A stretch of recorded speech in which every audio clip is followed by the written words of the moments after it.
Karen takes my wheelchair for her son because he's tired. Here's how it went down. Hey everyone. I wanted to share something that happened to me recently. It took me a few days to feel well enough to write about it. This isn't another story about an entitled mom ruining my day. I've just been under the weather. I travel frequently, and to my surprise, my recent trips had been refreshingly free of entitled folks or rude behavior. Everything had been going so smoothly that I started to think maybe my streak of bad luck had finally ended. But, as life would have it, that wasn't meant to last. A few weeks ago I injured my ankle while filming, and was told to wear a medical boot and take it easy. Despite my efforts to speed up recovery, healing has been slow. On my latest trip, I decided to use a wheelchair at the airport because my foot was still in considerable pain. You can imagine how I must have looked, hobbling around in a bulky boot, clearly injured, and now in a wheelchair. Most people would understand to leave me be. Checking in and going through security was a breeze. My cat, who was traveling with me, charmed everyone along the way. I don't blame them. He's quite the showstopper and a total snuggle buddy. As I was being swabbed for explosives, I noticed a young boy, maybe around 4 to 7 years old. I'm terrible at guessing kids' ages, nudging his mom and pointing at me. I didn't think much of it, just focused on getting through security and getting my cat back into his carrier. Once I had all my belongings together, I settled into the wheelchair, cat carrier on my lap, ready to head to the gate. The airport was crowded, and there wasn't a seat to spare near our gate.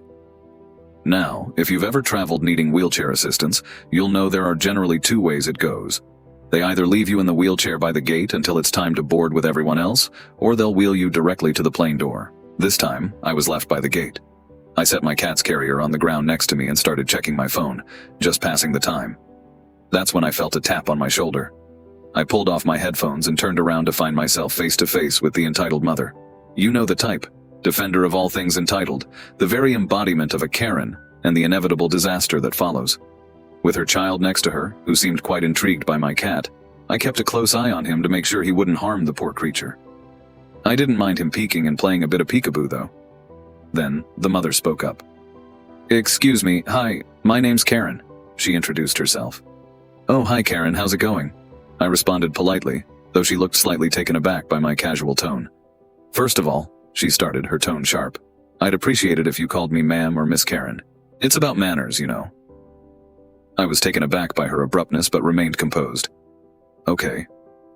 Did you need something, Karen?" She sighed with obvious irritation. "I've already asked you once. Never mind that now. I need you to get up."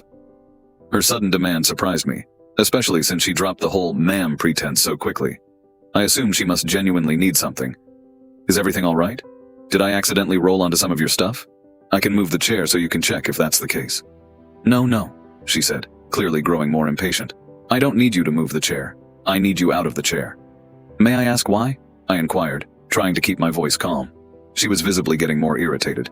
"Well, aside from the fact that an adult is asking you to do something, which you should do, if you must know, my son is tired and needs a place to sit." Her tone was condescending, as if she expected me to comply simply because she was older. I was baffled. Excuse me? I'm 25, not a child. I don't have to call you ma'am, and I certainly don't have to do what you say just because you're older." I didn't voice those thoughts, though. Instead, I kept my response respectful, but nervous laughter escaped me. A mistake, apparently. "Oh, I'm sorry, but I think I'll just stay in the chair."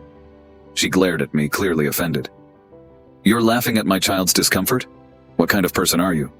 No, that's not it," I quickly tried to explain. "You just caught me off guard. I thought you needed help with something." "I do need help," she insisted. "I need you to get up so my baby can sit." "Like I said, I'm staying in my chair. Maybe you and your son could find some seats by the gates and wait there," I suggested, trying to defuse the situation. "But he's tired. It's too far to find another seat. The only empty ones are over in the food court," she argued. "And I'm injured," I countered gently. "It would be too far for me to walk to the food court, and then back here in just 15 minutes. Her eyes narrowed, clearly frustrated. "We saw you standing at security. You can stand here. You have a wall to lean on, so give us the chair." "No," I said firmly. "Please leave me alone. I'm staying right here until it's time for me to board." She was incredulous. "Really? You won't help a child? How heartless." "Sure, if you say so," I replied calmly, putting my headphones back on to signal that the conversation was over. She huffed loudly, grabbed her child, and stormed off. But of course, that wasn't the end of it. Just a couple of minutes later, as I was minding my own business, engrossed in my phone and blocking out the world, I felt a tug on my boot followed by a sharp, stabbing pain in my foot. What the hell? I looked down to see the kid trying to climb on top of me. He attempted to use my boot as a makeshift step and tried to climb onto my lap. Naturally, when I felt him on me for the second time, I instinctively pushed him off. I'm not a playground. I pulled out my headphones, and there he was, sprawled on the floor, throwing a full-blown tantrum. His mother, clearly entitled, rushed over, screaming at the top of her lungs, demanding to know why I had attacked her child.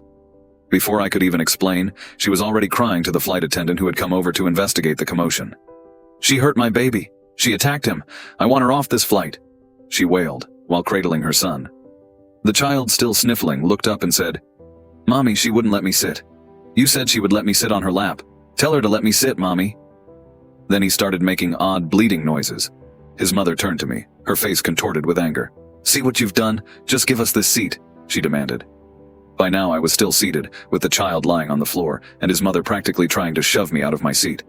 I was in considerable pain and beyond annoyed at this point, frustrated that this woman was causing such a scene. The flight attendant asked calmly, "Ma'am, what exactly are you trying to achieve here?" The mother, with a huff, replied, "I just need this chair. Look, tell her she'll be allowed to get on another flight if she just gives me the seat." The flight attendant, maintaining her composure, said, "Ma'am, she's done nothing wrong. Please leave her alone. She's an injured passenger, and this seat is for her." The mother, now even more indignant, shouted, "The chair is for those who need it, and right now my son needs it. She's been rude and attacked my child. If she doesn't give me this chair, I want her removed from the flight immediately." Remaining calm, the flight attendant responded firmly, "Ma'am, you are harassing another passenger, which is unacceptable. I will give you one chance to calm down, apologize to this young lady, and hope she doesn't decide to press charges." The entitled mother snapped back, "Charges? For what? For being a B-word? How is she even allowed on the plane with that thing? It's probably feral and will attack everyone during the flight." She spat out, glaring at my cat, who was calmly sitting in his carrier. Having reached my limit, I shot back, "Lady, I've asked you multiple times to leave me alone. My cat has a ticket and every right to be here, and frankly, he's far better behaved than your little terror of a child. But I suppose that's to be expected when his mother acts like a spoiled brat herself. Get out of my face before I decide to take the attendant's advice and press charges."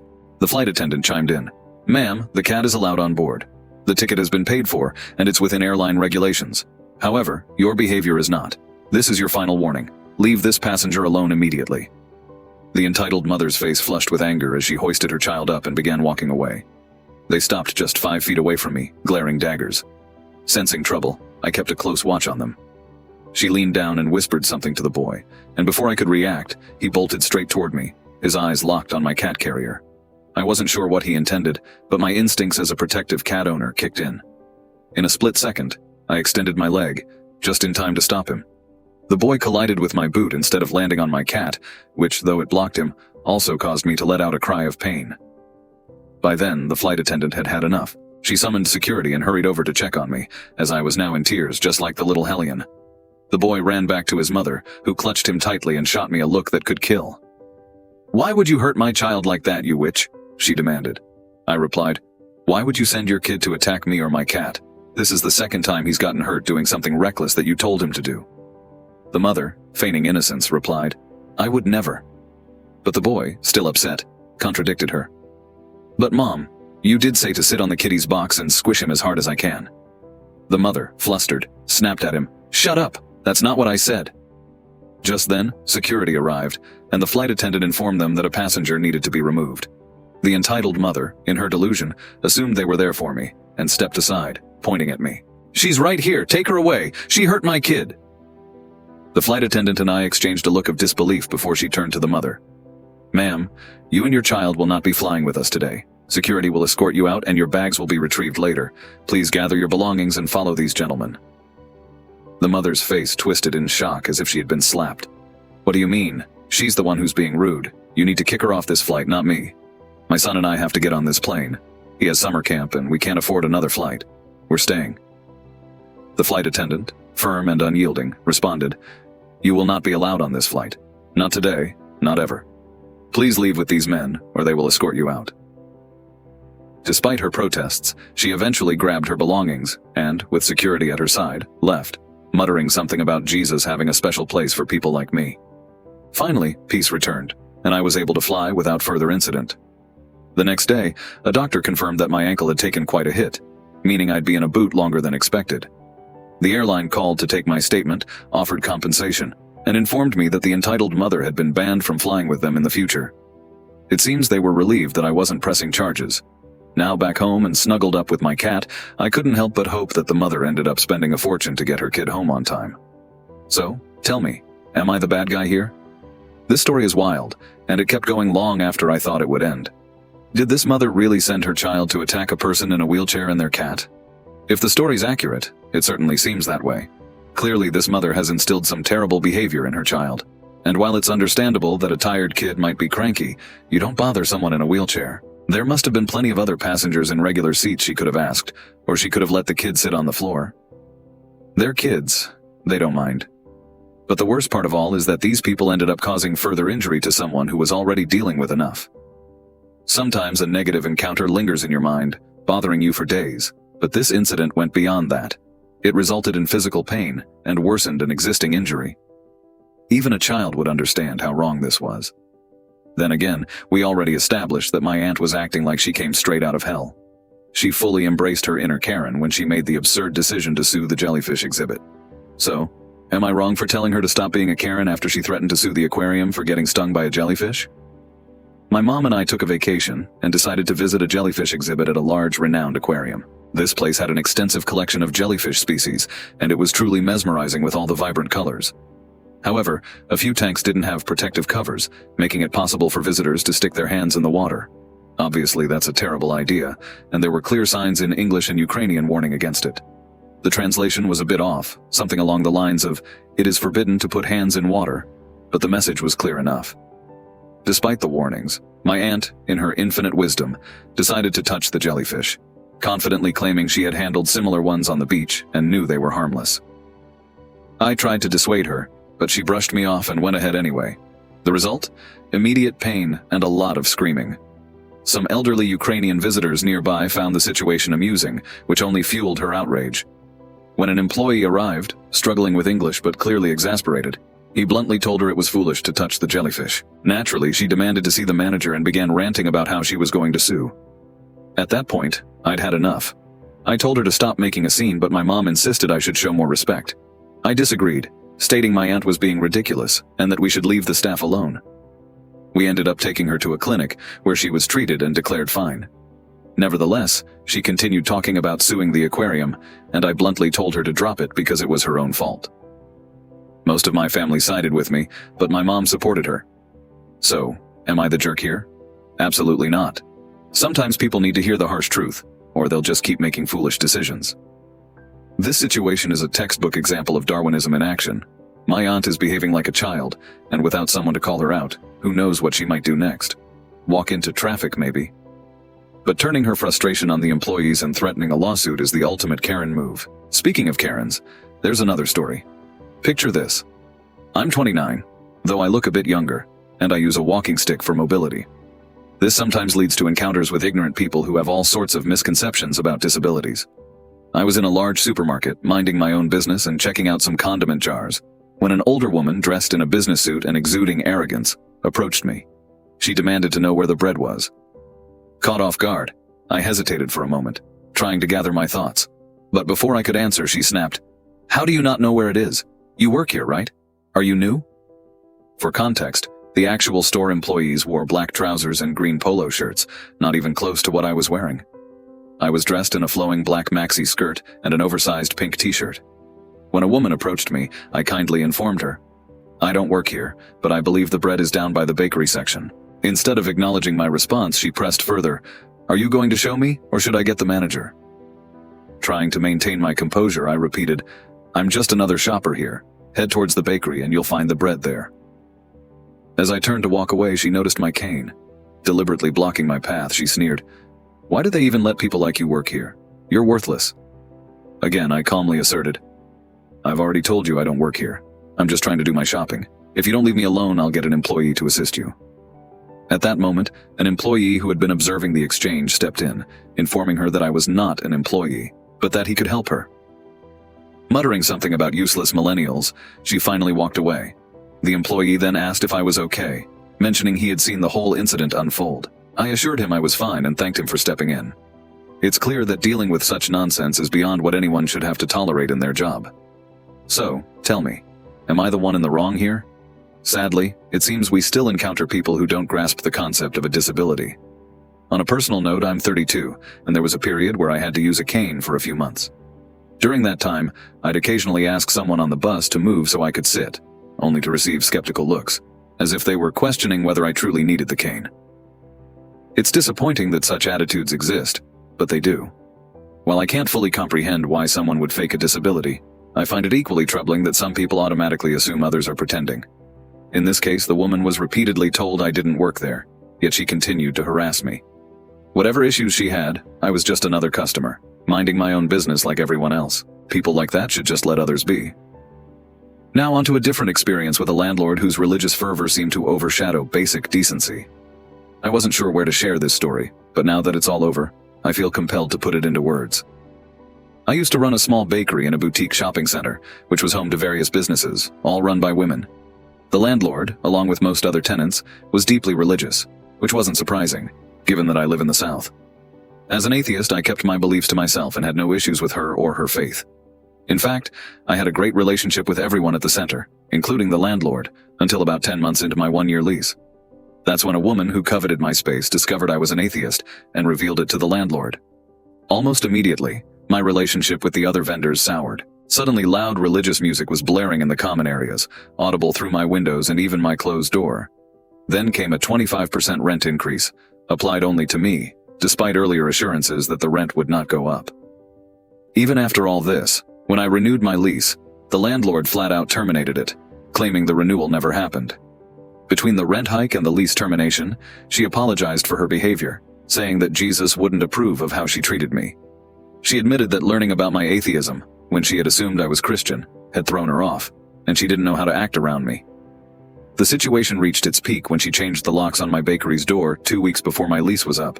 Though I eventually got my keys back, I decided to shut down the business and began moving out, even as she demanded I vacate immediately.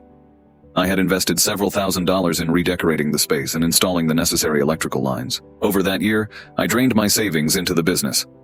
In the end, I cleaned the space thoroughly, moved out all my belongings, and left the place in better condition than when I first arrived. I had taken plenty of photos and documented everything from the start to the finish of my lease. The person who exposed me owned a bakery and immediately took over my space, leaving the decor untouched. I patiently waited the 60 days required for the return of my $400 security deposit. With 15 years of experience as a paralegal, I had taken a year off to try my hand at running this business.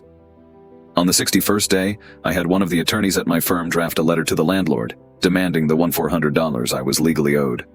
In response, her lawyer called mine, threatening to get me fired if I pursued my security deposit and warning that they would sue me for defamation over a comment I made on my personal Facebook page, where I mentioned that I believed my lease had been terminated because I was an atheist. Undeterred, I waited the appropriate amount of time, and then filed a lawsuit for the $400 plus attorney fees. They quickly retaliated by countersuing me for defamation, fraud, and a slew of other accusations, demanding at least $10,000. They claimed I had caused significant damage to the property and stolen items belonging to the landlord. I quietly let them pursue their case, but they took no action. 5 months later, they offered me $400 to settle. I told them to shove it. Several more months passed, no discovery, no hearings, nothing. After a year, I filed a no-evidence motion for summary judgment, requesting the dismissal of all their claims. They failed to respond, and the judge granted my motion. I then filed for summary judgment for $5,000 in attorney fees, in addition to the $400 in statutory damages. I included photos, emails, text messages, and a variety of evidence proving that their reasons for withholding my deposit were entirely fabricated. Their attorney called, offering to settle for $1,000. We refused, standing firm on the full $6,400. Again, they did not respond to my second motion for summary judgment. The hearing was set for last Friday. On Wednesday, we received a settlement offer of $4,500. My attorney countered with $400. It was clear to me that she had mistreated me and evicted me simply because I didn't share her religious beliefs, assuming I did. She thought she could get away with withholding my $400 deposit. But in the end, due to her arrogance, she had to pay an additional $5,000. And the icing on the cake? My lawyer didn't cost me a dime. I handled all the paperwork myself, and he just signed off and communicated with the other lawyer a few times. Her lawyer, however, wasn't free. I'm relieved it's finally over, and maybe, just maybe, she'll be a slightly better landlord in the future. What a jerk, right? Certainly. Here's the rewritten version with the requested adjustments. You're right. I truly hope she's learned her lesson. That's not how you conduct business. It's practically inviting a lawsuit. Religion should never play a role in situations like this.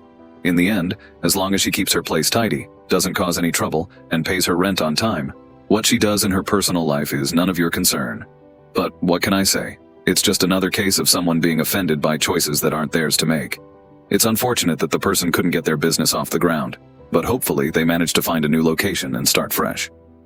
As they mentioned, this chapter is closed. There's no need to dwell on it. You handled it well. Now it's time to move forward. Don't forget to hit the bell when you subscribe to turn on notifications.